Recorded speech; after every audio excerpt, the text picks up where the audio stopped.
रोगों के लिए भी साफ पत्तियां हो मूली की, गर्म पानी में धो करके उसका रस निकालिए। रस निकाल करके उसको बिल्कुल कपड़ छान करके आई वॉश कप, आँख धोने के लिए छोटी छोटी कप होती हैं जो मेडिकल स्टोरों में आपको मिल जाएगा, उसमें मूली के रस को डाल करके आँख में रखिए और धीरे धीरे आँख खोलिए, आँख बंद करिए, आँख खोलिए।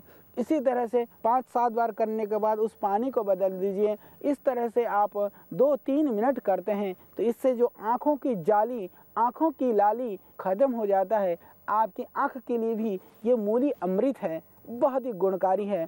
तो आपकी आँखों के जालों के लिए, आँख की जो लालिमा है उसके लिए, हालांकि थोड़ी सी लगती है क्योंकि आप देखते हैं खाने में भी यह चरपरी होती है मूली, इसमें थोड़ी सी चरपराहट होता है। इसकी वजह से आप आँख में करते समय थोड़ी सी आपको परेशानी होगी। तो शुरू में ऐसा कर सकते हैं, मूली के थोड़े से रस में आप पानी मिला करके इसका प्रयोग कर सकते हैं। थोड़ा 1 चम्मच मूली का रस डाल दें, बाकी आप पानी डाल दें।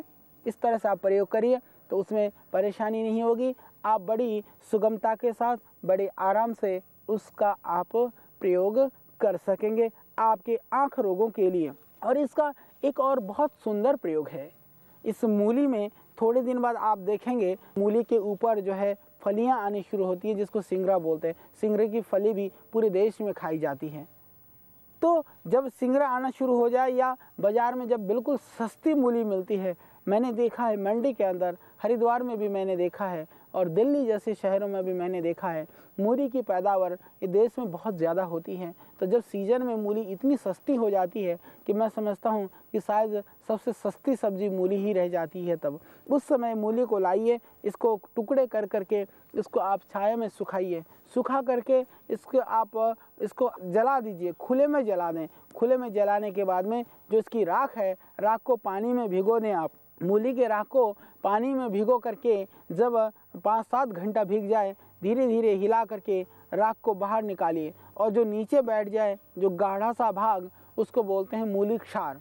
तो उस क्षार को रख लें। वो क्षार आपके श्वास रोगों के लिए, आपकी खांसी और बलगम के लिए, हालांकि ये मूली का क्षार नहीं, मूली सिर्फ यदि आप राख बना करके भी रखते हैं, जैसे कि आपकी मूली की जो राख है वो यदि आधा किलो है तो 100 ग्राम पीपली को पीस करके उसमें मिला दें, फिर आप उसको शहद मिला के चाटते हैं तो आप देखेंगे खांसी के लिए, कफ के लिए, श्वास रोगों के लिए मूली कितनी अमृत है। और छोटा बच्चा है तो 100 mg या 200 mg के लगभग, बड़ा है तो आधा ग्राम के लगभग यदि शहद मिला कर चटा दें तो यह अत्यंत लाभकारी है आपके श्वास रोगों के लिए।